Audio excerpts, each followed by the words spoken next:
Welcome to Not Milk Never Milk. Subscribe if you're lactose intolerant. In this video, I will show you how to change an Acura RDX battery. First, gather your tools: a 10mm wrench, a battery terminal brush, and a new battery. Always ensure your vehicle is completely off and the parking brake is firmly engaged. For your safety, wear protective eyewear and gloves to prevent contact with battery acid. This preparation ensures a smooth and safe replacement process. Now let's disconnect the old battery. Start by locating the negative terminal, which typically has a minus sign. Use your 10mm wrench to loosen the nut, then carefully remove the negative cable first.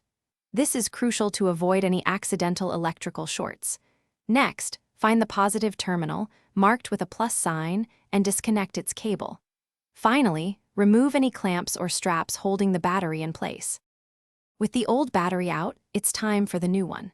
Carefully lift the old battery, remembering it can be quite heavy, and set the new one into the tray. Take a moment to clean the battery tray and the terminal ends with a wire brush for optimal connection.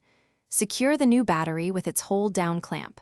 Now, connect the positive terminal first, followed by the negative terminal, ensuring both are tightened securely. To finish up, apply a thin layer of anti-corrosion grease to both terminals.